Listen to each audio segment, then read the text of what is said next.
What is going on, y'all? I'm KM Best, and we're here to talk about the single best card in Marvel Snap, America Chavez. America Chavez was thrust into the heart of the discourse when an analysis of stats revealed that she is one of, if not the, single most played card in Marvel Snap. Now, at Infinite, last time I checked, she had about a 48% play rate. There are, of course, some changes that might go into that, but what people have realized is that running America Chavez makes a lot of decks better.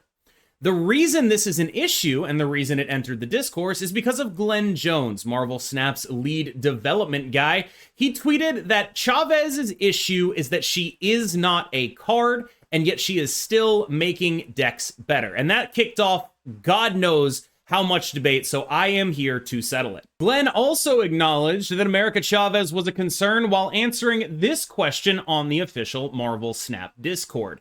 And I got to thinking, why is America Chavez such a concern for the devs? Is it a power thing or is it a feel thing? And what I have come to the conclusion of is that it is not just that America Chavez is an extremely powerful card. It is that her power is not because of her being played.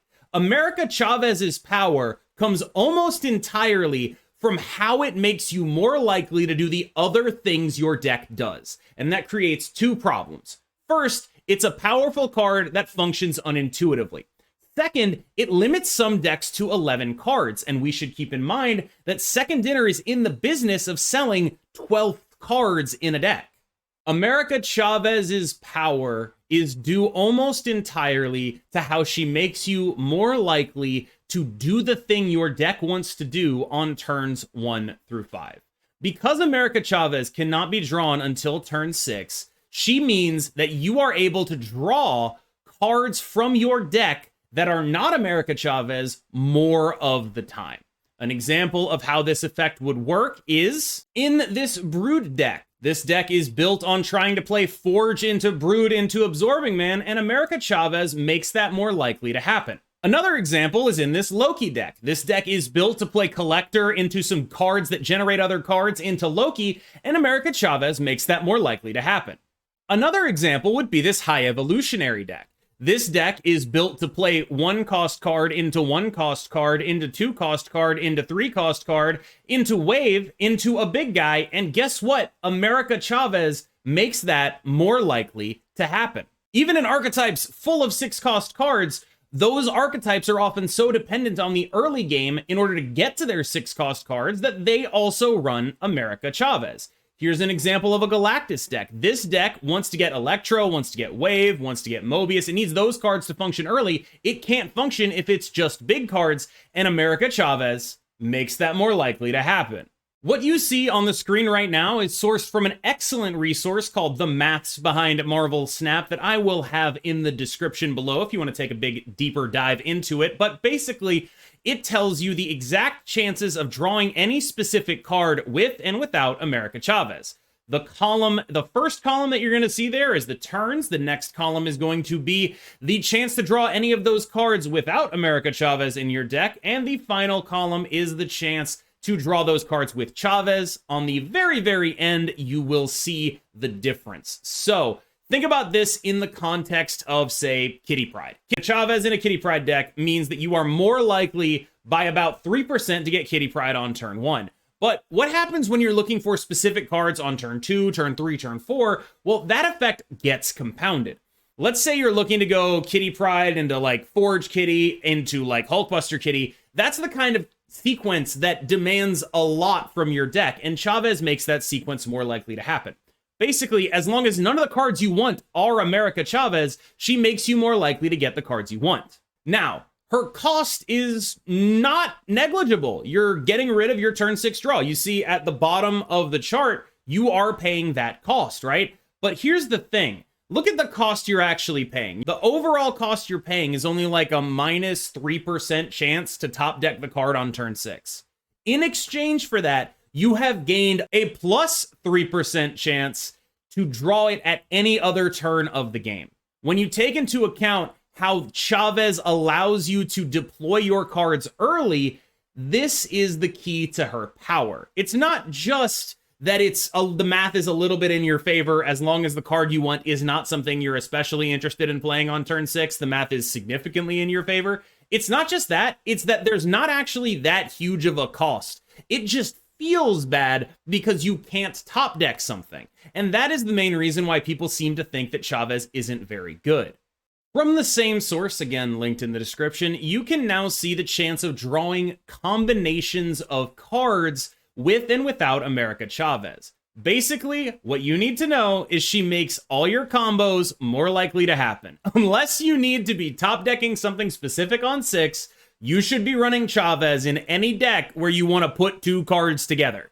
And that is the fundamental issue with her in terms of power.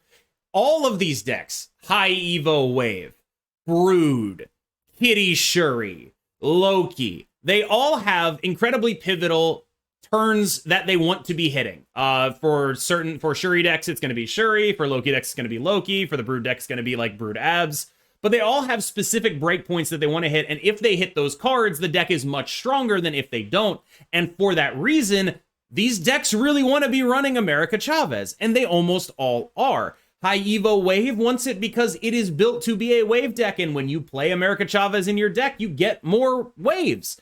Shuri wants it because you get more Shuris. Loki wants it because you get more Lokis. And for the most part, these are cards that you do not care about playing on turn 6, which means that Chavez's downside is almost totally negated. Her upside is making your deck way better at doing the thing your deck does, because most things are built to do something before turn 6. And her downside is not really that big, actually. It's not actually a huge downside. That is the major issue that she presents to the devs of the game, which is that she is an extremely powerful card, an extremely useful tool for consistency, but she's just not fun. And that, I think, is the crux of the issue that Glenn has with America Chavez. It's not that she's too powerful, although frankly she probably is.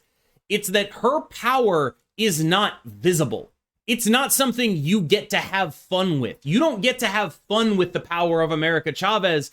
She just makes it so you do other cards 3% more, and that kind of gameplay advantage appeals to like a certain subset of sickos who I do think probably subscribe to and watch this channel, but most other players, like the way they want to do design is so your power is visible. You get to do fun, splashy things, and Chavez is the absolute opposite of that. She is the least splashy card in the entirety of Marvel Snap. There is nothing fancy about her, no splash. She's just numbers. She's a math card. No one wants the best card in their game to be a math problem. No one wants you to have to go through what I just went through to figure out why this card is good. That's ridiculous. The best cards in your game should be cards that are very obviously strong and fun, right? No one looks at Goliath and is like, oh, okay, I don't really understand how that's good. Everyone understands how that's good. It's ridiculous. But with Chavez, the fact that so many people are seeming to debate whether she's good or not is actually indicative of the main issue with the card, which is that its power is not on it. It doesn't actually, none of the text on America Chavez is why she's good. It's the implications of the text on America Chavez that make her good. And that's the major issue. There is one more issue that I think might appeal to the conspiratorially minded of you. One thing to keep in mind about Chavez is her advantage can effectively be summed up in she makes your deck 11 cards, right? So she makes your deck 11 cards. Do you know who doesn't like it when every deck is 11 cards instead of 12? That's right. It's the guys whose job it is to sell you cards, because that raises the threshold of how good a card has to be runnable. Now, one of the things that I worry about in the event of a Chavez rework is there are going to be some decks that really get hit hard, right? An example to me would be Discard.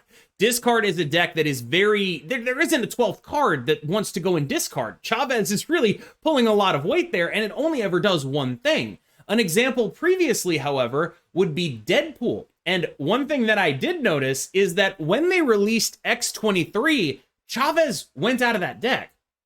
And that's really interesting, because that's the level of help that all these other archetypes that run Chavez right now are gonna need. because there are going to be some decks in the event of a Chavez rework that don't have a 12th card. And do you know who would really love to sell you a 12th card for that deck? Is Second Dinner.